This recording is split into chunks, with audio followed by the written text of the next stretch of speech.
There is something about the Lions in the playoffs that I don't fully understand. So obviously Dan Campbell has come under heavy fire for, attempting to go for on fourth down twice when in field goal range.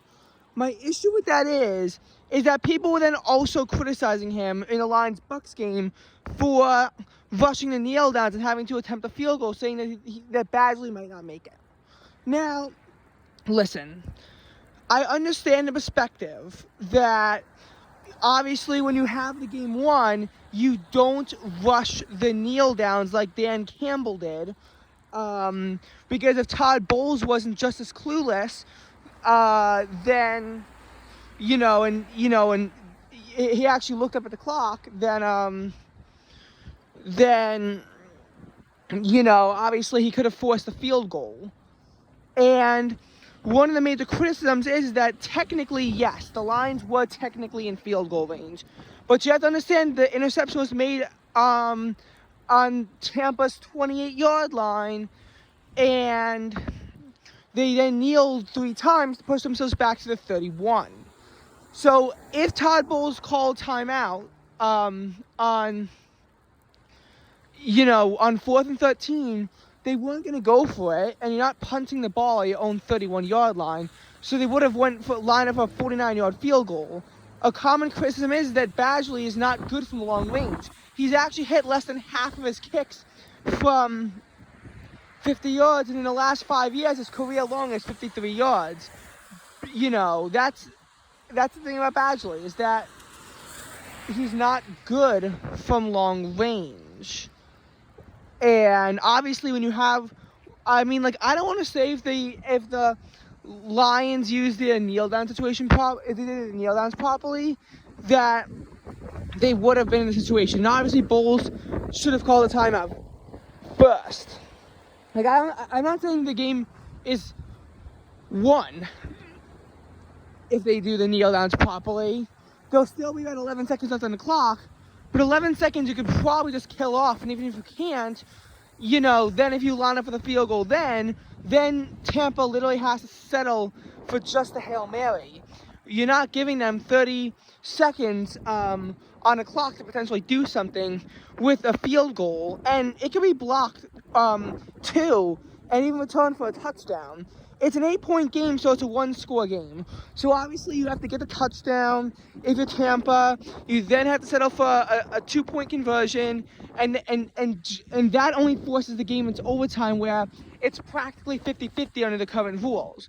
So I'm not saying that Tampa has this game won if this happens.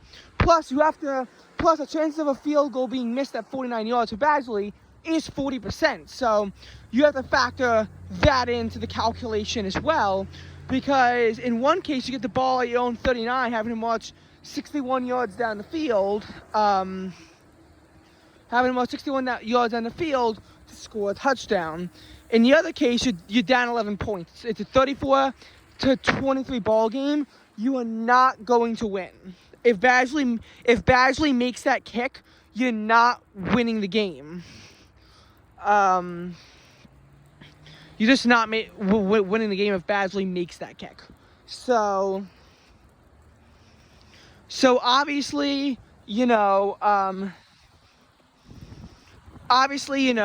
I think that decision was dumb, because if it's a Tampa's 8-yard line, I get it, because a Tampa's 8-yard line, I get it, because in that case it's a chip shot field goal.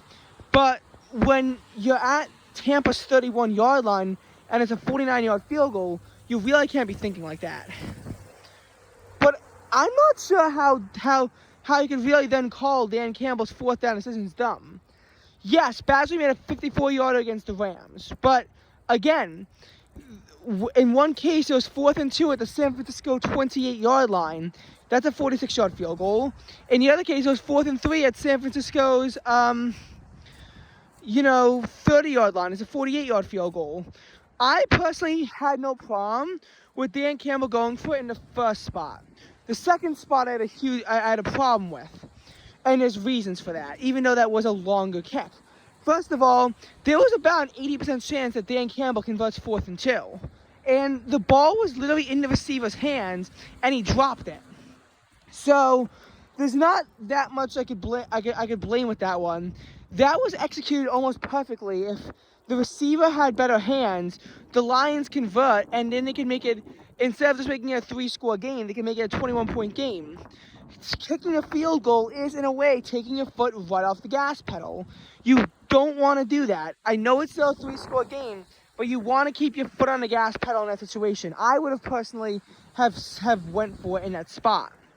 By the time you got to the 4th and 3 scenario, though, the game flipped on its head, and you were trailing by 3. Obviously, if you're trailing by, if you're trailing by 4, you have to go for it in that spot, because a 1-score game still means the opposition can make it a 2-score game if they get it a touchdown and a 2-point conversion. Did I say 1 score? I meant 1 point, which is actually a 1-score game. In any case, you then have to deal with the aspect of, oh my god, it's flooded. You then have to deal with the aspect of, yes, this is a kick at the 48-yard line. But first of all, 4th and 3 is harder than 4th and 2. That the Lions only had about a 65% chance of converting. And the kick was also around at odds. But you then have to think about it from a different perspective. You want to get the field goal over with now, so you could, because if you miss the kick, then you pretty much lost the game. San Fran's getting the ball at their own 38-yard line. It's bad if you miss the kick. It's even worse if it's blocked.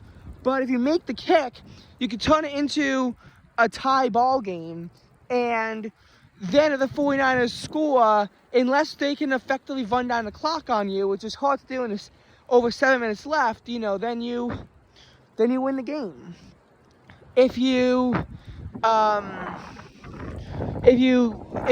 get it but then get stuffed, and now they can run on the clock easier on you. But I will say, the logic of saying he should have kicked 46 and 48 yards and not from 49, on the surface is a bad argument.